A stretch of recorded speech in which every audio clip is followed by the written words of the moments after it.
I want to see this. I want to see this. Counter-Strike should be dead by now. The ongoing meme since the beginning of CSGO, CSGO is dead. Video is called CSGO should be dead by now. Let's have a look. Why? 1.8 million concurrent players. Down and follows it up. They're all lining up. What? CSGO just hit 1.8 million concurrent players. Down and follows it up. They're all lining up. CS2, buddy. Zero with an ace. That's the highest player base this game has ever seen, and it came out in 2012. That is ancient in the gaming world. You know what else came out in 2012? Halo 4, Mass Effect 3, and the first Avengers movie. This game is so old that we were still enjoying Xbox 360 game lobbies. You can't do anything right. You're a disappointment to your family. You should fucking die. Somehow, though, Valve has not only kept CS. Bro, I miss some Call of Duty. Some nice Call of Duty lobbies, bro. Hey, call me a zoomer, but I was a Call of Duty enjoyer here and there. Black Ops 1 with the boys, some zombies mode on split screen and shit.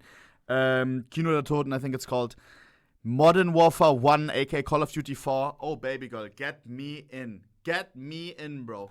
CSGO alive for the past 11 years, but kept the game growing. But it's no accident that Counter-Strike is thriving. Valve knew exactly what they were doing, and it all started with Half-Life. Half-Life was amazing. The gameplay was incredible, and the storytelling was groundbreaking, being the first game to tell a story without cutscenes. Weren't you supposed to be in the test chamber half an hour ago? But what really made this game so amazing was the mods. Mods like Black Mesa, Team Fortress, and Counter-Strike. A mod made by two dudes in college trying to pad their resumes. But what Min Guzman Lee and Jesse Cliff didn't know was they were really about to pad those resumes, because after a few versions, Counter-Strike took off. You could poke your head into almost any college computer or dorm room and find a crew playing a custom Counter-Strike lobby. But why was this mod on Half-Life so popular? Well, a few reasons. The game was simple, the maps were clean and polished, and the gunslinging was beyond satisfying. You just 1v5 the whole team? You hit a one-tap headshot collateral with a deagle? Guys, is that clip real? Look, it's the most replayed of the part of the video as well. That clip is not real, or? Yeah, I'm pretty sure I read somewhere that it's not real, that it's fake. Interesting.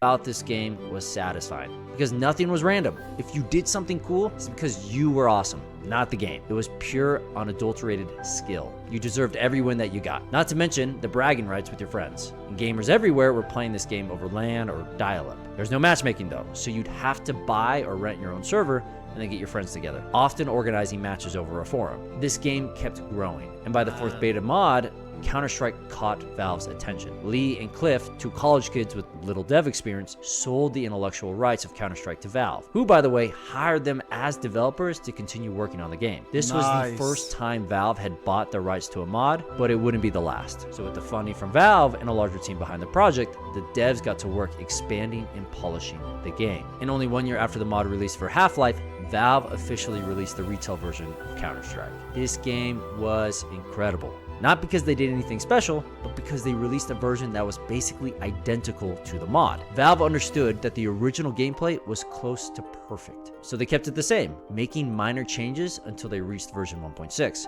in September of 2003, the sweet spot. In this last major update, Valve did some weapon balancing, 2 new guns were added, and more maps were included. Not to mention, they added a riot shield, which was controversial, but it sure did make casual play goofy and fun. Come on!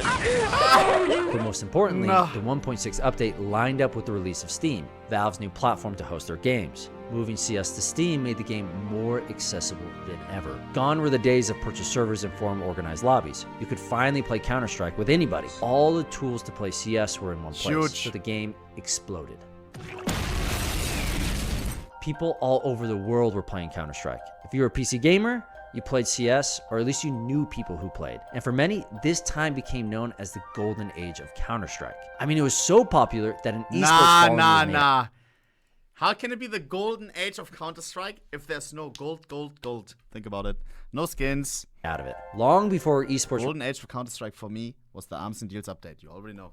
were culturally relevant, and more people watched every year. Things were looking bright for the future of Counter-Strike, but then 2 disappointing sequels happened, causing a rift in the CS community. In March of 2004, Counter-Strike Condition Zero came out. It was a different spin on the classic CS formula, focused on single-player campaign rather than multiplayer. Valve had somehow forgotten that their audience was a bunch of competitive sweats. These players didn't want to play a single-player version of Counter-Strike. Then in October of 2004, Valve released Counter-Strike Source, developed by Turtle Rock Studios on a brand new Source engine. Source was meant to be the next iteration, the game to continue the Counter-Strike legacy. There's just one problem. Many players hated it. With large hitboxes, random spray patterns, and movement changes, the game was easier than 1.6 and not nearly as competitive. Source caused a real rift in the CS community because many chose to stay playing 1.6, so both games had competitive scenes going at the same time. And this split damaged the CS scene as a whole. Yeah. Sadly, the first golden age of Counter-Strike came to an end in 2007. And from 2007... Should they have done the same with CS2 and CSGO? CS2's release?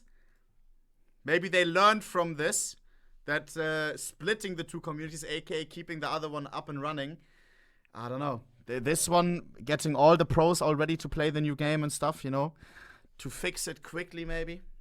I think it makes sense. I think it makes sense.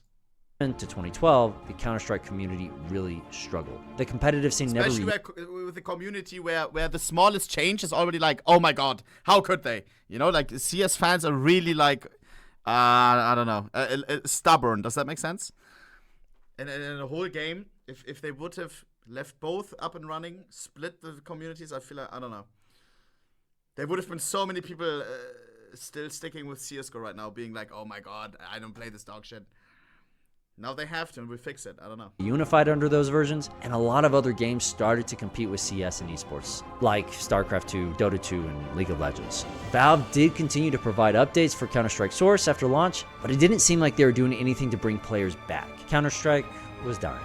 But then a lifeline appeared. In 2010, a studio called Hidden Path Entertainment began porting Source to console with Valve support. And early on in the port's development, Valve saw an opportunity to create a brand new Counter-Strike game for PC and consoles, which would update and refine the gameplay. So in 2012, Valve released a new version, the new future of Counter-Strike, the game they would call CSGO. And it was bad. How much bullshit is in CSGO and they're not doing shit about it. Just like Source, a lot of players had huge issues with CSGO, and for good reason. It had unresponsive movement, fog all over the maps, terrible recoil patterns, and horrendous hit registry. Bro, that fog was nonsense. That fog was nonsense, bro.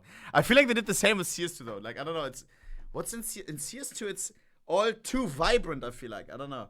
We went too vibrant from CSGO. The game that was supposed to... Like that may be the fog of CSGO is for CS2. All the vibrance, bro. I don't know. Reunify and the brightness. The Counter-Strike community wasn't looking good. For the first couple months after CSGO launched, there were only 50k players playing it. The same number of players that were still playing the original Counter-Strike 1.6 and Source. If the goal was to reunite the community, Valve had failed. Even with this lackluster launch, they didn't give up on the game. Valve started churning out updates.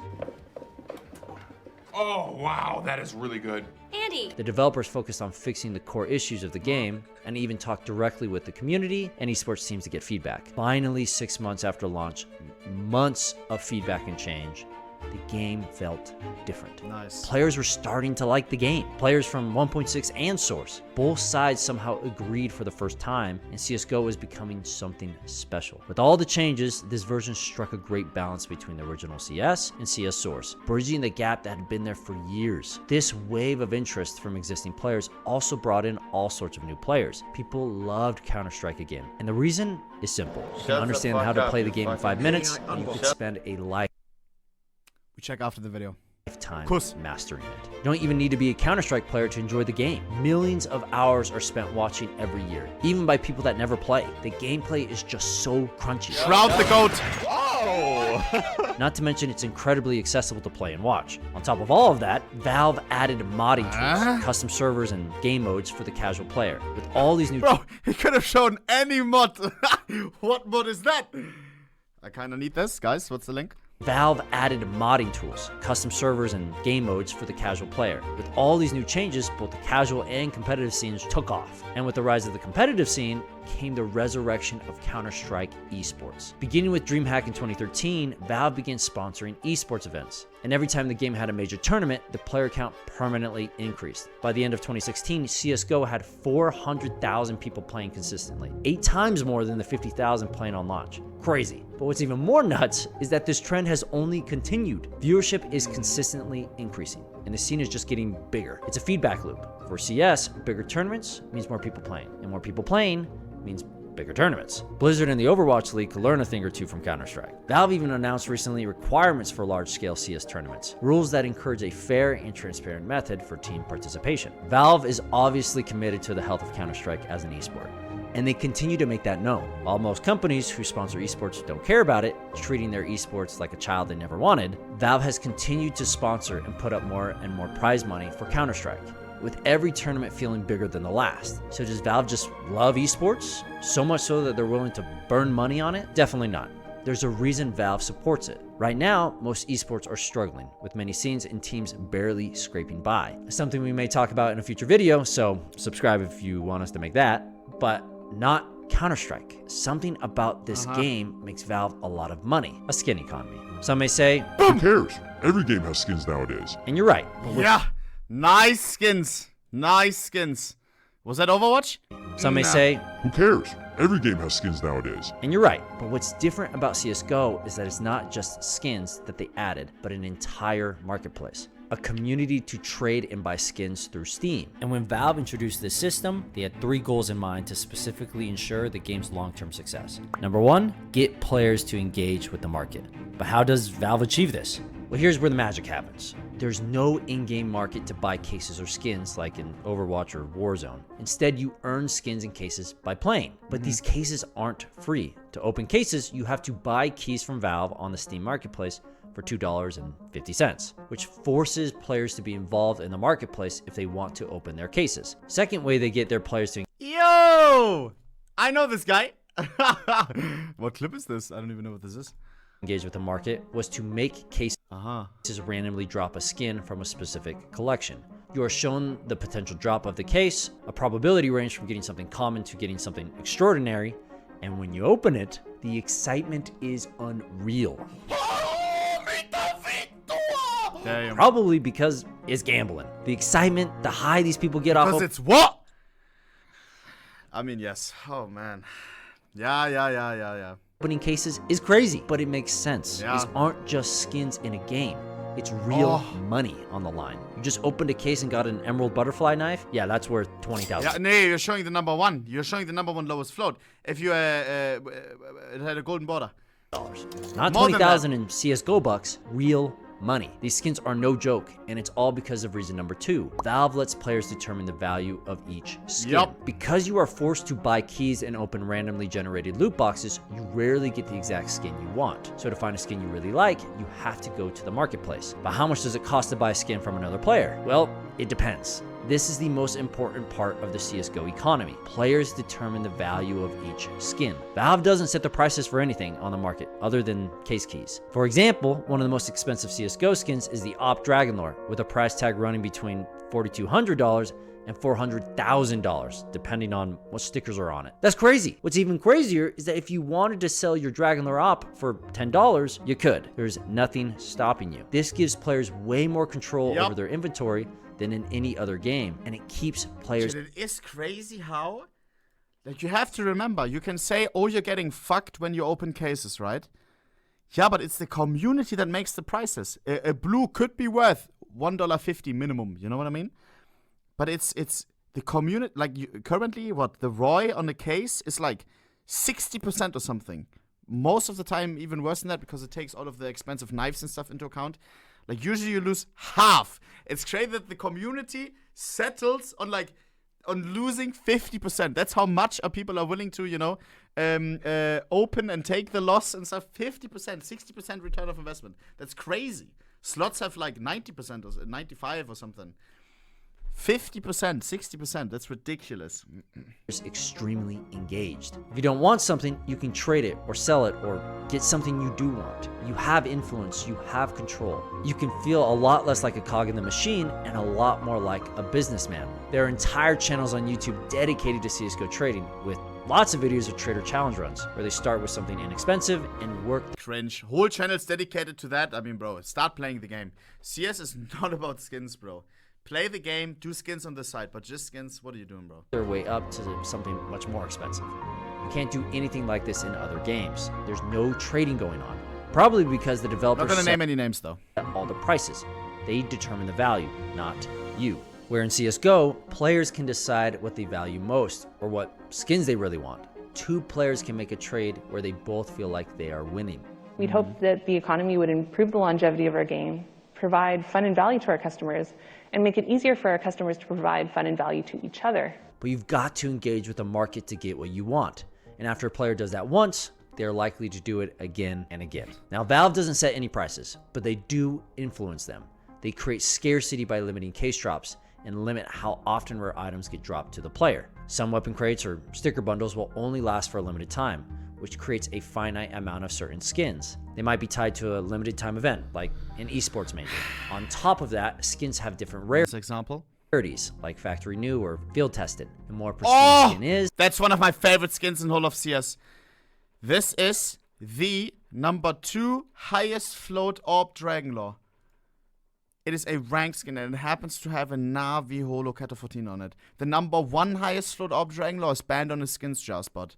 Skins jar, if you remember, the OGs will know. It was a CS money back in the day, but with actual good rates. This is the cheapest, tradable, non-banned, highest float orb Dragonlore, and it has a Kata 14 sticker on it. This is like a $10,000 sticker. That's crazy, no? field tested. Lovely. The more pristine a Lovely. skin is, the more it's worth. Certain weapons give skins a lot more value because they see a lot more use, like the M4, AK, and AWP. Some skins also have the pattern randomly generated. Oh! Wow. A lot of people don't know that there's orange hives, there's blue hives.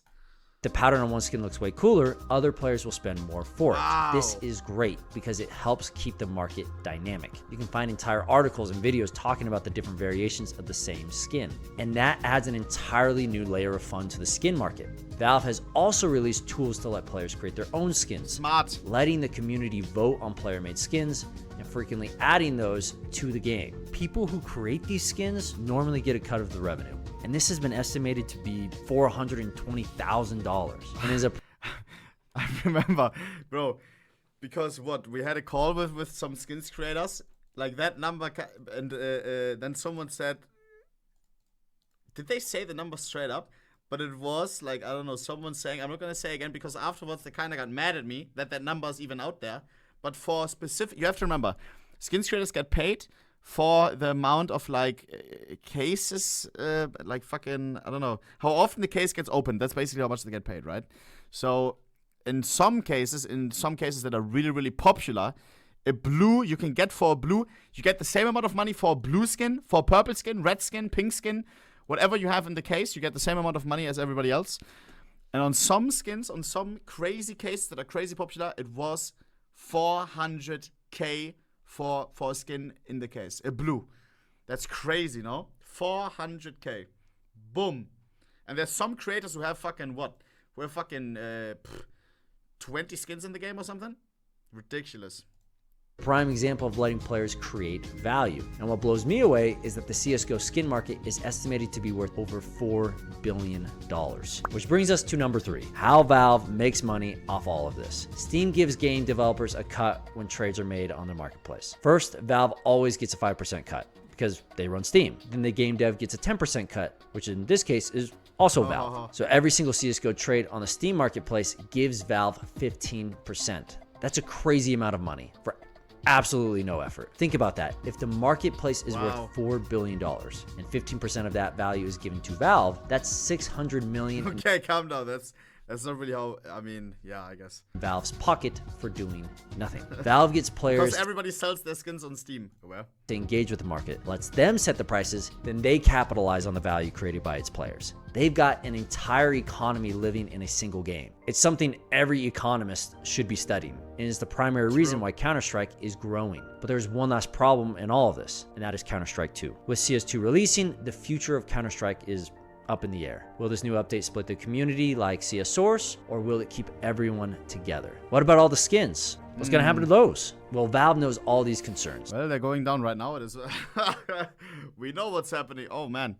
They're not planning on letting the cash printer Let's slow not talk about anytime it. soon. All of your skins will transfer. CS2 is more like Overwatch 2 than Red Dead Redemption 2. It's pretty much the exact same game with a shiny coat of paint thrown on top. Yup. The engine is getting updated, but the gameplay isn't changing. The Yup. maps aren't changing. Gameplay is still the same. It's just more beautiful, guys. The guns aren't changing. Oh, shizzle. Nobody wants that anyway. Valve is one of the smartest game companies out there. Yeah. Nowadays, they rarely invest any time or money into something unless they know it will be worth it. They've already got a great formula with Counter-Strike. The mods will help keep casuals engaged. The esports scene, the mods, yeah. which Valve supports, helps get new players interested, and a budding skin economy keeps players invested. This formula has been working better and better for the last 11 years. Who says it can't work for another 20? And that's why Counter-Strike will never die. Hey everyone, thanks for watching the video and supporting Going Indie. This week's indie game highlight is Tanks, but no. Good video. We just gotta get through the phase of optimizing, oh, Bruder. It is annoying how they released it. They did release it early. We know that. But, oh, man. I wish something, bro, because right now, I played like fucking, what, 8 games today? I wanna calm down a little bit. I wanna play a Danger Zone game or something, you know? But I can't. I want to surf a little bit. I want to b-hop a little bit, but I can't. Oh, man. I wish they released it with some stuff, you know? Some stuff. Boys, leave my guys some like. I enjoyed that video a lot. Good video. And Counter-Strike will never die. You already know. CS2 is future-proof. We just need to get it on the same level gameplay technique-wise as CSGO, which we will. Then we're good to go, you know? Every economist should study CSGO. The economist Valve brought in to set up the economy in Steam Marketplace, then became Greece's finance minister back when that country had crazy economic crisis a while back. Wait, really? I did hear that the guy went to I thought they got the guy from I thought they got a Greek financial guy to do the economy. Didn't know that the guy went from doing that to that. Interesting. Ouch. It's incredible that a 12-person team can build a game so perfect. It outlasts massive AAA titles. That's true. And they're raking in fucking hundreds of millions a day. Jesus. Or a month.